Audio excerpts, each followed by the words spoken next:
નમસ્કાર મિત્રો, વાણિજ્ય વ્યવસ્થા અને સંચાલન વિષયની અંદર ચેપ્ટર નંબર 10 આંતરરાષ્ટ્રીય વેપારમાં નિકાસ વિધિની ચર્ચા આગળ વધારીએ. આપણે શરૂઆતની અંદર આયાત વિધિ વિશે માહિતી મેળવી. હવે નિકાસ વિધિના અલગ અલગ પગથિયાઓની માહિતી કઈ વિધિઓમાંથી નિકાસકારે પસાર થવું પડશે એની વિગતો અલગ અલગ મુદ્દા દ્વારા આપણી પાસે પહોંચે છે. આજનો ટોપિક છે માલનો વીમો.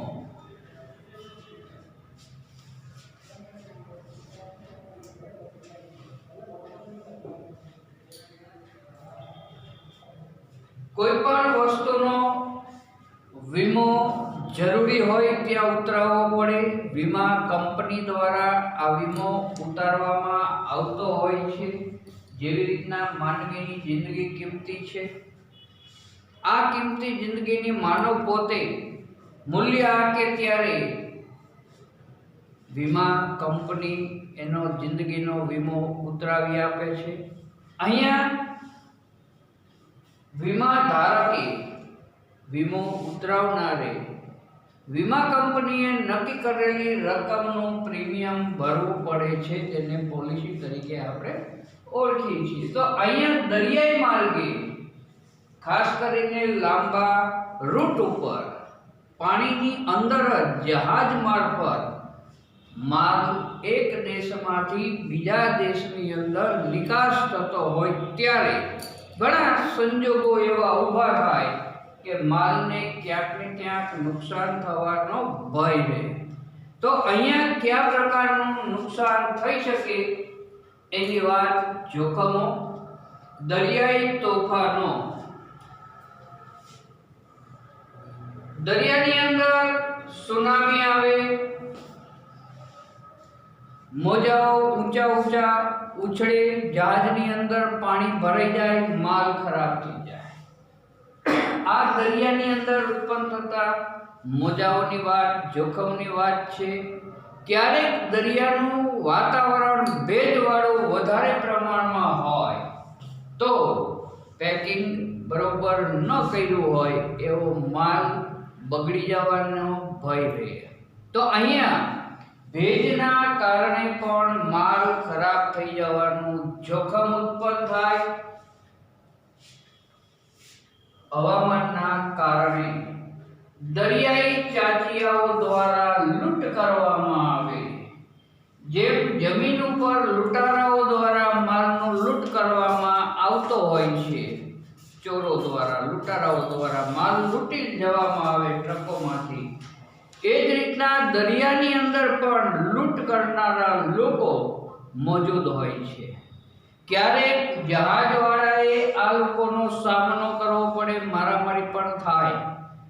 ચાંચિયાઓ દ્વારા લૂંટ. દરિયાની અંદર જે લૂંટફાટ કરે એ વ્યક્તિને ચાંચિયા તરીકે ઓળખવામાં આવે છે. અચાનક વહાણ ઉપર તોફાન મચાવે, યુદ્ધ કરે, જહાજના કપ્તાનો સાથે, એના માણસો સાથે માલ લૂંટવાનો રીતસર પ્રયાસ થાય. તો આની અંદર માલને નુકસાન જવાનો, ચોરાઈ જવાનો, લૂંટાઈ જવાનો ભય ઉત્પન્ન થાય છે. દરિયાઈ સાહસ કથાઓની વાત તમે જ્યારે વાંચો ત્યારે આ વસ્તુનો ઉલ્લેખ આની અંદર થાય જ છે. તો અહીંયા દરિયાઈ ચાંચિયાઓ દ્વારા જે નુકસાન પહોંચાડવામાં આવે, લૂંટ કરવામાં આવે, એનાથી જે નુકસાન થાય, આ નુકસાનનો આર્થિક વળતર મળી રહે એ માટે દરિયાઈ માર્ગે જે માલની નિકાસ થતી હોય તેનો વીમો ઉતરાવવો જરૂરી છે.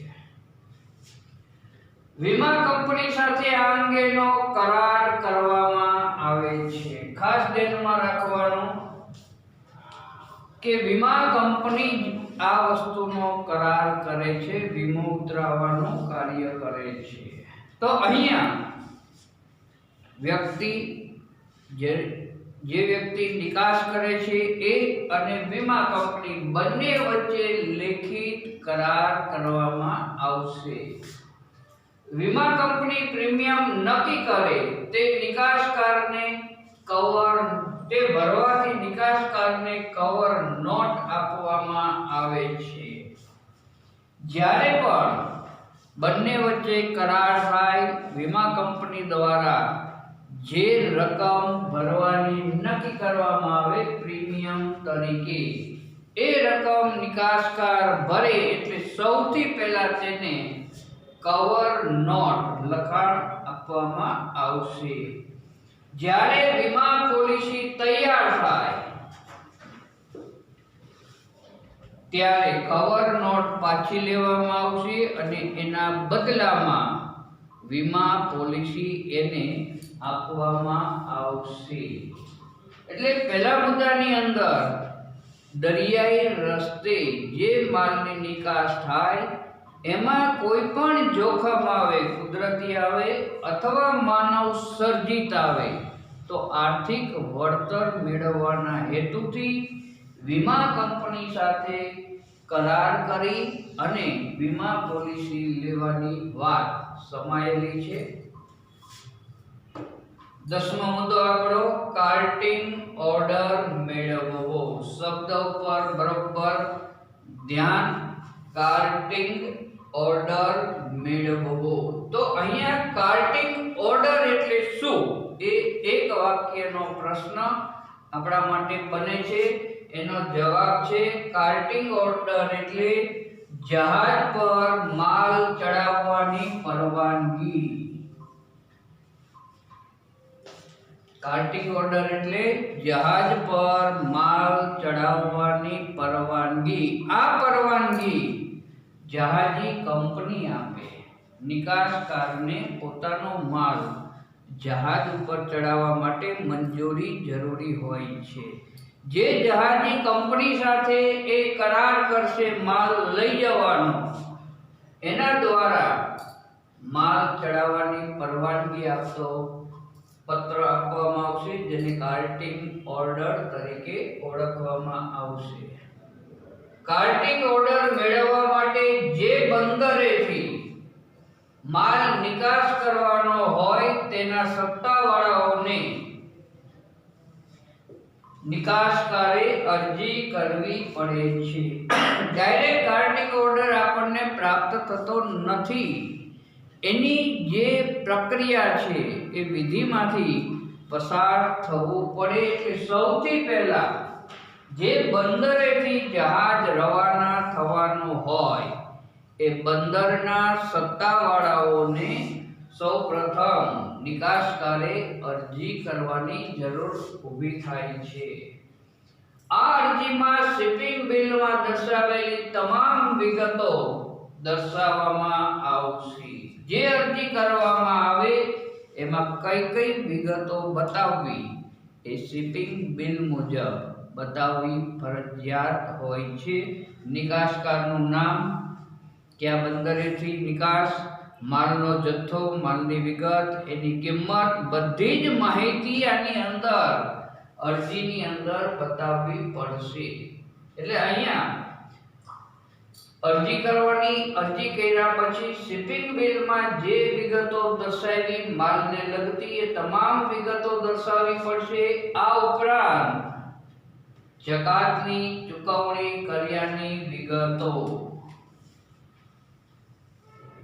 માલ પર ગવર્નમેન્ટે નક્કી કરેલ જકાત ફરજિયાત ભરવી પડશે। એ ભર્યાની વિગત પણ કેટલી જકાત ભરી એ વિગત આની અંદર બતાવવામાં આવશે। નિકાસકાર બંદર પરના ખર્ચા,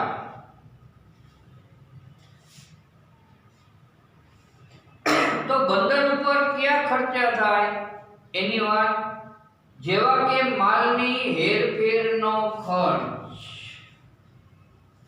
માલ ગોડાઉનમાંથી જહાજ સુધી લઈ જવાનો ખર્ચ, વાહન વ્યવહારનો, વેપારી દ્વારા કોઈ પણ જગ્યાએ માલ રાખવામાં આવ્યો હોય ત્યાંથી જહાજ ઉપર ચડાવવાનો ખર્ચ, હેરફેરનો ખર્ચ, સાધનોનો ખર્ચ, જહાજ પર માલ ચડાવવાનો ખર્ચ,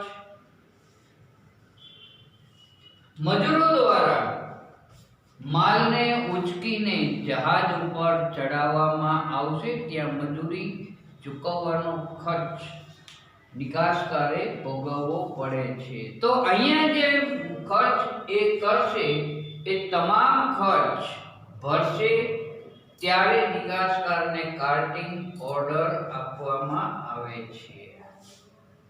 હવે 11મો મુદ્દો, અતિ મહત્વની વસ્તુ છે। 11મો મુદ્દો, કપ્તાન કે સાથીની રસીદ। રસીદ એટલે પહોંચ। કાર્ટિંગ ઓર્ડરને આધારે માલ જહાજ ઉપર ચડાવવામાં આવશે। અહીંયા એક પછી એક સ્ટેપ નિકાસકારે પસાર કરવાના હોય। 11મું સ્ટેપ એટલે વિધિ કે કાર્ટિંગ ઓર્ડર આપણને પ્રાપ્ત થઈ ગયો। કાર્ટિંગ ઓર્ડર બતાવવાથી જહાજ ઉપર માલ ચડાવવા દેવામાં આવશે। જહાજના કપ્તાનનો પ્રતિનિધિ એને મેટ તરીકે ઓળખવામાં આવે। નામ બરોબર યાદ રાખવાનું।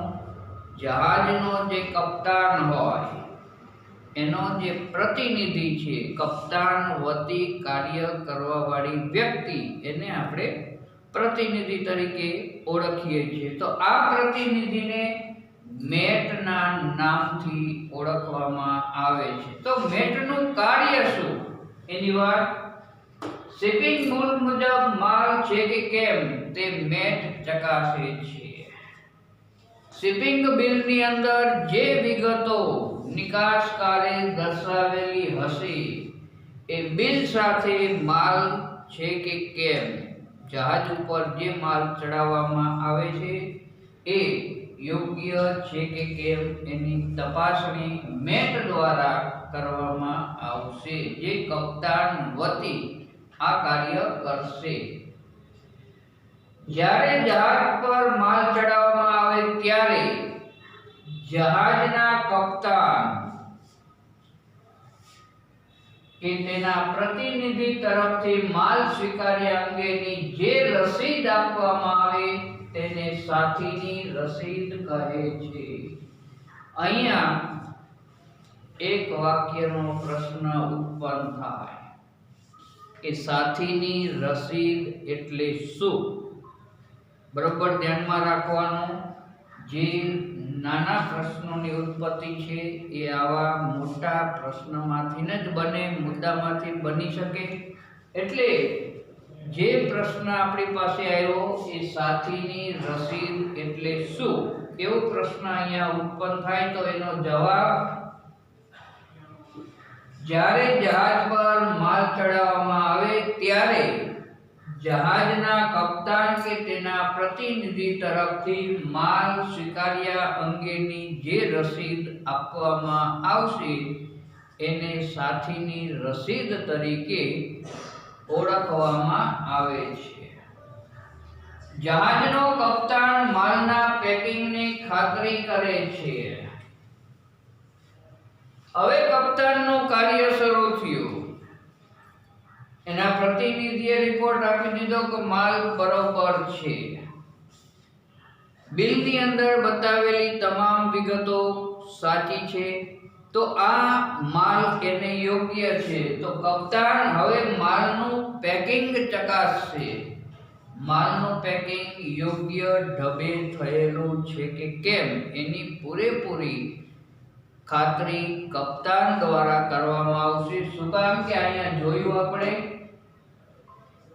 કે માલ હવામાનના કારણે બગડી જવાનો ભય રહે, દરિયાઈ તોફાનોના કારણે ખરાબ થઈ જવાનો ભય રહે, તો આ ભય ઓછો થાય, નહિવત થઈ જાય એ માટે પેકિંગની ખાતરી કરશે। જો માલનું પેકિંગ યોગ્ય ન હોય કે માલ વહન માટે યોગ્ય ન હોય, નુકસાન વાળો હોય, તો તેની રસીદમાં નોંધ કરવામાં આવશે। કપ્તાન દ્વારા એની નોંધ કરવામાં આવશે કે માલ યોગ્ય પેકિંગ વાળો નથી અથવા તો વહન માટે યોગ્ય નથી। આની નોંધ રસીદ ઉપર લખીને કરવામાં આવશે. આવી રસીદને ખામીવાળી રસીદ કે ડર્ટી ચીટ તરીકે ઓળખવામાં આવે છે. હવે આ 2 માર્કનો પ્રશ્ન આ જ મુદ્દામાંથી આપણી પાસે પહોંચે કે ખામીવાળી રસીદ એટલે શું, તે કોણ આપે, અથવા ડર્ટી ચીટ એટલે શું?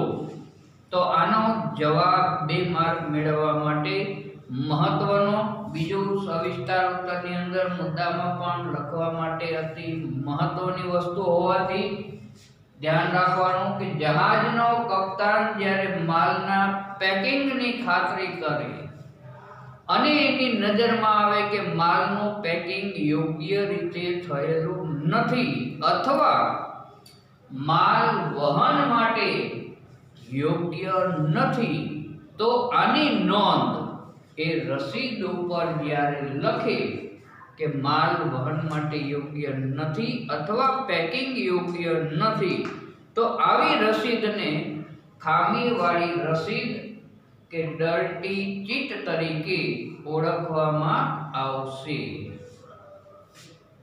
જો બધી જ બાબતો યોગ્ય હોય તો ચોખ્ખી રસીદ આપવામાં આવે છે. અતિ મહત્વની વસ્તુ છે કે કપ્તાનની નજરમાં જ્યારે માલ વહન માટે બધી જ રીતે યોગ્ય હશે, પેકિંગ યોગ્ય હશે, ત્યારે જ એને ચોખ્ખી રસીદ આપવામાં આવે છે.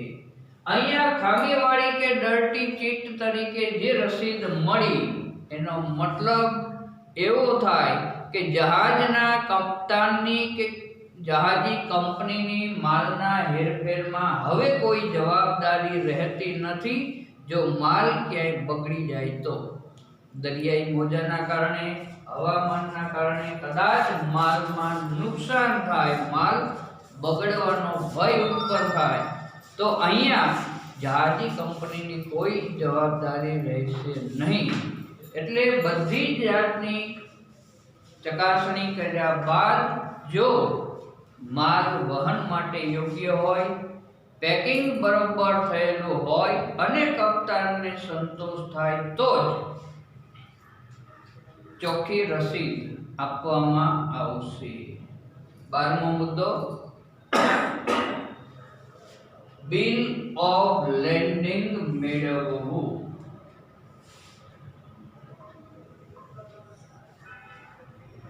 બિલ ઓફ લેન્ડિંગ મતલબ માલ ઉતારવાની પરવાનગી.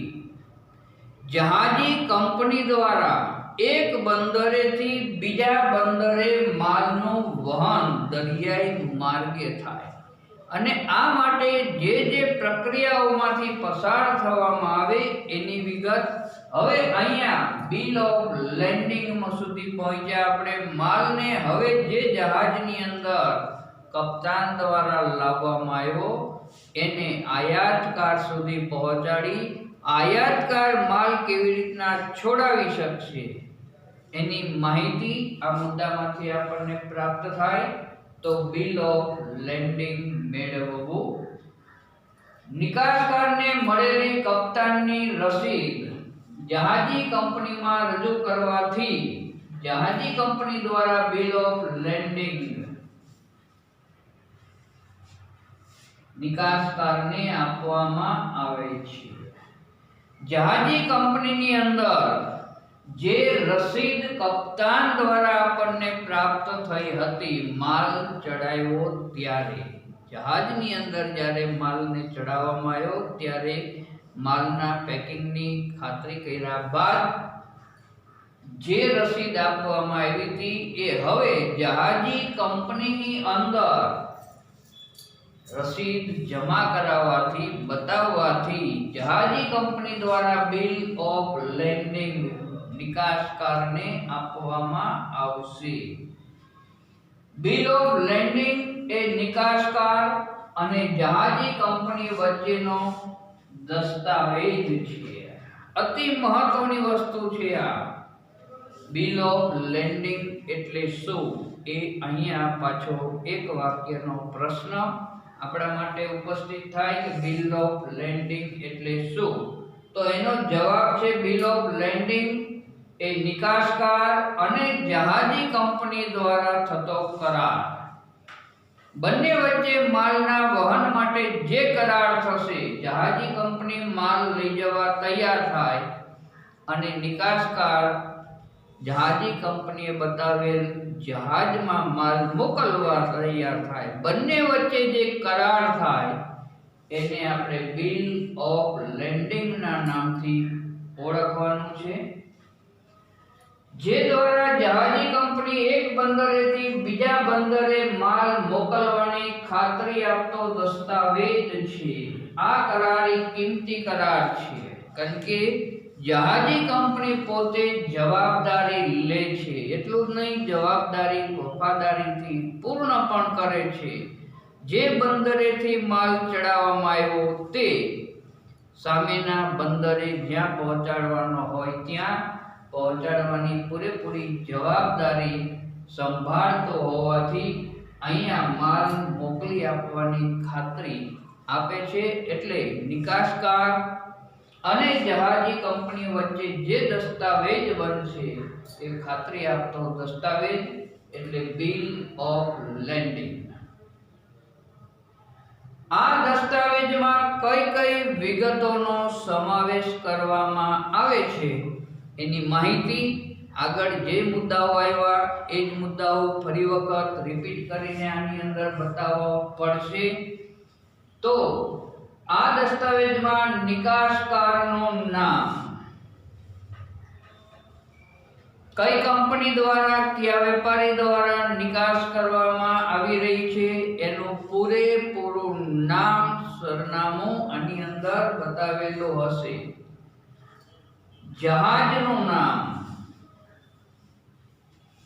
દરેક જહાજનું એક વિશિષ્ટ નામ હોય છે જેના દ્વારા એ જહાજ ઓળખાય. તો અહીંયા જે જહાજમાંથી માલ વહન કરવાનો છે એ જહાજનું નામ પણ દર્શાવવામાં આવશે. નોટ, માલ લઈ જવા માટે જે ટેક્સ ભરવો પડશે, આપણે જકાત ભરવી પડશે, એને નૂર તરીકે ઓળખવામાં આવશે. નિકાસકારે કેટલી નૂર ભરવાની છે અથવા ભરેલી છે એનું એ પણ આની અંદર બતાવવામાં આવશે. માલની વિગત, માલ કયા સ્વરૂપની અંદર છે, પ્રવાહી સ્વરૂપમાં છે, ઘન સ્વરૂપમાં છે, કેટલા જથ્થામાં છે, એ બધી જ વિગતો આની અંદર સ્પષ્ટપણે બતાવવાની હોય છે. માલની વિગત પછી માલનો જથ્થો, કેટલા લીટર, કેટલા કિલોગ્રામ જે હોય તે કુલ જથ્થો કેટલો છે એ સ્પષ્ટપણે આની અંદર ઉલ્લેખ કરવામાં આવશે. કિંમત, માલની કિંમત કેટલી છે, જહાજી કંપનીમાં જે જહાજ દ્વારા માલનું વહન થવાનું છે, જહાજમાં માલ જે કિંમતનો ચડાવવામાં આવેલો હશે એની પૂરેપૂરી કિંમત આની અંદર બતાવવામાં આવશે. કારણ કે આના આધારે કદાચ કોઈ નુકસાન થાય તો આર્થિક વળતર વીમા કંપની આપે છે. એટલે કિંમત મહત્વની, જે કિંમતનો માલ જહાજની અંદર ચડાવવામાં આવેલો હશે એ પૂરેપૂરી કિંમત બતાવવામાં આવશે. વજન, કેટલા વજનનો માલ નિકાસ કરવામાં આવી રહ્યો છે એ વજન આની અંદર સ્પષ્ટપણે દર્શાવવામાં આવશે. એટલું જ નહીં, જે સ્થળેથી માલ લઈ જવાનો હોય તે બંદરનું નામ, એક એક વસ્તુની ચોકસાઈ આની અંદર રાખવામાં આવે છે. કોઈ બંદરનું નામ રહી જાય તો પણ રસીદ, આપણો દસ્તાવેજ ખામીવાળો બને, વીમા કંપની આના ઉપર વીમો ન પણ પાસ કરે એવું બની શકે. એટલે જ્યારે પણ આ મેટર માંથી પસાર થવાનો સમય આવે ત્યારે એક એક બાબતની ચકાસણી કરી અને વિગત દર્શાવવામાં આવશે। એટલે અહીંયા બંદરનું નામ ફરજિયાત, જે બંદરેથી માલ ચડાવવામાં આવેલો હશે જહાજમાં તે બંદરનું નામ, હેરફેરની શરતો દર્શાવવામાં આવશે। તો હેરફેરની શરતોમાં માલના પેકિંગ અંગેની શરતો હોય, કારણ કે જે વેપારીએ નિકાસ કરવાની છે એને યોગ્ય પેકિંગ કરીને માલને કોઈ પણ નુકસાન ન થાય એવું પેકિંગ કરી જહાજમાં ચડાવવું પડે, જેની ખાતરી મેટ અથવા કપ્તાન દ્વારા કરવામાં આવેલી જ હોય છે। તો અહીંયા હેરફેરની અંદર માલને કોઈ નુકસાન ન થાય એ રસીદની અંદર શરતો બતાવેલી હશે। બિલ ઓફ લેન્ડિંગની 3 નકલો બનાવવામાં આવે છે।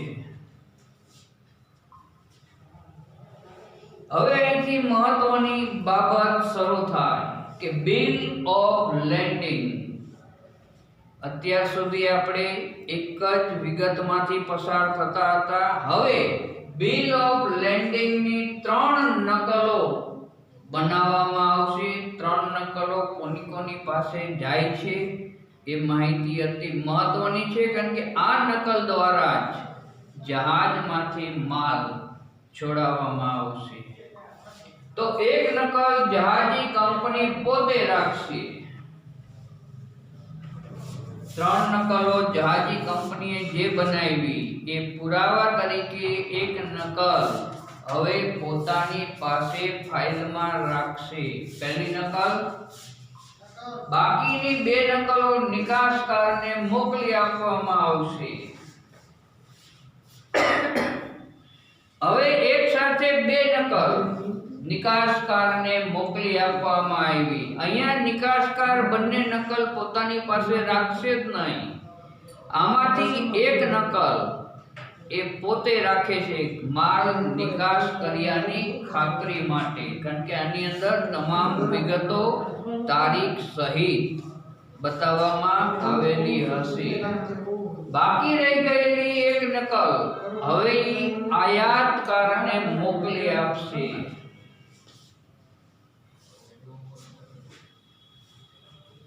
સામેની વ્યક્તિ કોણ છે એની આપણી પાસે માહિતી નથી, જહાજી કંપની પાસે માહિતી નથી। જે માહિતી છે એ ઓન પેપર લેખિતમાં જ છે। તો અહીંયા bill of landing A on paper ખાતરી આપતો દસ્તાવેજ છે। પરિણામે એની 3 મહત્વની બાબતમાં 3 નકલો બનાવવામાં આવી। પહેલી નકલ જહાજી કંપનીએ પોતે પોતાની પાસે પુરાવા તરીકે રાખી, 2 નકલો નિકાસકારને એને મોકલી આપી। હવે નિકાસકારની ફરજ છે કે જે વ્યક્તિએ માલ મગાવ્યો છે એ આસાનીથી માલ છોડાવી શકે એ માટે એક નકલ આયાતકારને મોકલી આપશે। હવે માલ પહેલા પત્ર દ્વારા આ બિલ ઓફ લેન્ડિંગ આયાતકાર પાસે પહોંચશે। જ્યારે માલ બંદર ઉપર આવે જહાજી કંપની દ્વારા, ત્યારે આયાતકાર બિલ ઓફ લેન્ડિંગની એક નકલ જે એને પ્રાપ્ત થઈ છે એ નકલ લઈ અને જહાજી કંપનીની કચેરીએ પહોંચશે, જેના દ્વારા એ પોતાનો માલ જે નિકાસકારે મોકલેલો છે એને આસાનીથી પ્રાપ્ત થઈ જશે। મિત્રો, અહીં સુધી આપણે ચર્ચા રાખીએ છીએ।